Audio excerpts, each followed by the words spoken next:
जय श्री कृष्णा, राधे राधे। आप सभी का मेरे चैनल कल्चर क्लिप्स धार्मिक कथाओं में स्वागत है।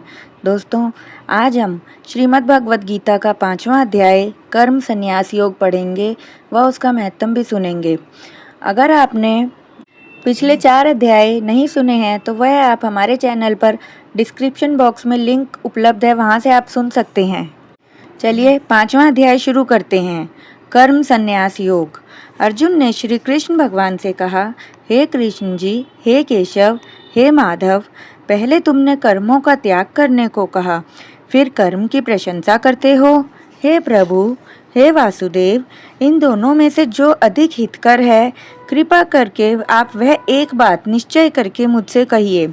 श्री कृष्ण बोले, हे अर्जुन, संन्यास योग और कर्म योग ये दोनों ही मोक्ष देने वाले हैं, परंतु इन दोनों में कर्म त्याग से कर्म योग हितकर है। जो ऐसा जानता है वह किसी से द्वेष नहीं रखता और ना ही किसी पदार्थ की इच्छा करता है, वह सन्यासी है। ऐसा पुरुष संसार के बंधनों से छूट जाता है। सांख्य और कर्म योग को अलग अलग बताने वाला अज्ञानी है। जो इन दोनों में से किसी एक में भी अच्छी तरह स्थित हो जाता है, उसे दोनों का फल प्राप्त होता है। ज्ञान योगियों को जो स्थान प्राप्त होता है, वही स्थान कर्म योगियों को भी प्राप्त होता है। हे अर्जुन, ज्ञान योग और कर्म योग को तू एक ही जान। कर्म योग करने वाले साधुजन को ब्रह्म प्राप्त होने में विलंब नहीं लगता। कर्म योग युक्त शुद्ध अंतःकरण वाला, मन तथा इंद्रियों को जीतने वाला, संपूर्ण प्राणियों में अपनी आत्मा को देखने वाला, कर्म करता हुआ भी कर्म में लिप्त नहीं होता। क्या वह समझता है कि जो आत्मा है वह कुछ नहीं करता? नेत्र देखते हैं, कर्ण श्रवण करते हैं, नासिका सूंघती है, जिह्वा स्वाद लेती है, सांस आती जाती है, हाथ पकड़ते और छोड़ते हैं, पांव चलते हैं, देह सोती है जागती है।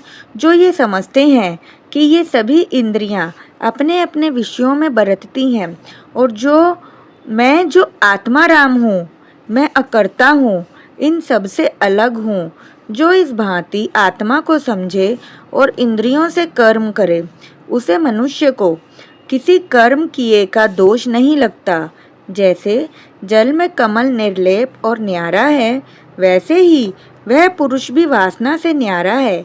हे अर्जुन, योगीजन मन, बुद्धि तथा इंद्रियों की आसक्ति से रहित होकर आत्मशुद्धि के निमित्त कर्म करते हैं। योग युक्त पुरुष कर्म फल त्याग कर मोक्ष रूप शांति का लाभ करता है, और जो योग रहित है वह कर्म की इच्छा के बंधन में पड़ जाता है। हे अर्जुन, अब यह सुन कि सदा सुखी कौन है? जो प्राणी आत्मा के साथ जुड़ा है और इंद्रियों के वश में नहीं है, वह सदा सुखी रहता है। अब मेरी माया का स्वभाव सुन। मैं इस संसार को उपजाता हूँ। ये संसार मेरी माया का खेल है और मुझे इस संसार से कोई प्रयोजन नहीं है। ना मैं किसी से पाप करवाता हूँ न पुण्य, बल्कि अज्ञानी जीव स्वयं ही मोहित होते हैं और मोह में पड़े पाप कर्म करते हैं। मगर जो मुझ ईश्वर को न्यारा और निर्लेप मानते हैं, ऐसा जानते हैं, वे कभी अज्ञान को प्राप्त नहीं होते। मुझे न्यारा निर्लेप समझकर जो मेरी शरण में आए, जिसका रोम रोम मुझ में रमा हो, हे अर्जुन, मेरा वह भक्त अविनाशी परम पद को प्राप्त होता है। जो साधु, ब्राह्मण, गौ, हाथी, श्वान अर्थात कुत्ता और चांडाल ऊंच नीच सबको एक समान समझता है, ऐसा समदृष्टि पंडित कहलाता है। उसे तू सब बंधनों से मुक्त हुआ जान। ऐसे स्थिर बुद्धि वाले मोह रहित ब्रह्मवेता को ब्रह्म स्थिर जानो। भारी पदार्थों में जो चित्त को आसक्त नहीं होने देता, वही आत्म सुख का अनुभव करता है और अंतःकरण को ब्रह्म में मिला अक्षय सुख अर्थात मोक्ष को प्राप्त करता है। वह इंद्रियों के भोगों में नहीं रमता, क्योंकि इंद्रियों के भोग तो दुखों को उपजाने वाले हैं। ऐसे लोगों का आदि भी है और अंत भी। हे कौन्तेय, ज्ञानी लोग ऐसे भोगों में रत नहीं होते। शरीर छूटने से पहले जो मनुष्य काम और क्रोध के वेग को सहन करने में समर्थ होता है, वही योगी और सुखी है। जो योगी आत्म सुख से सुखी, आत्मा राम व अंतरात्मा के आनंद से आनंदित और अंतर ज्योति से ही प्रकाशित है, वह ब्रह्म रूप होकर ब्रह्म निर्वाण मोक्ष को प्राप्त होता है। पाप जिसके नष्ट हो गए हैं, कुबुद्धि दूर हो गई है, मन को जिन्होंने वश में कर लिया है, जीव मात्र का जो हित चाहते हैं, ऐसे योगियों को ब्रह्म निर्वाण प्राप्त होता है। काम तथा क्रोध जिनमें नहीं है, ऐसे आत्मज्ञानी योगियों को ब्रह्म निर्वाण सहज ही प्राप्त होता है। बाहरी पदार्थों के संयोग से अलग रहकर, दोनों भवों के बीच में दृष्टि लगाकर, नासिका के भीतर चलने वाले प्राण अपान वायु को सम करके, इंद्रियां, मन और बुद्धि को वश में करके, इच्छा, भय तथा क्रोध को त्याग, मोक्ष की इच्छा करने वाले योगी जीवन मुक्त हैं। जो मुझको सब यज्ञों और तपों का भोक्ता, संपूर्ण लोकों का स्वामी और सब प्राणियों का मित्र जानते हैं, उन्हीं को शांति प्राप्त होती है। तो दोस्तों, यहाँ पर श्रीमद् भगवद गीता का 5वां अध्याय समाप्त होता है। अब हम इसका महत्म सुनेंगे। 5वें अध्याय का महात्मा।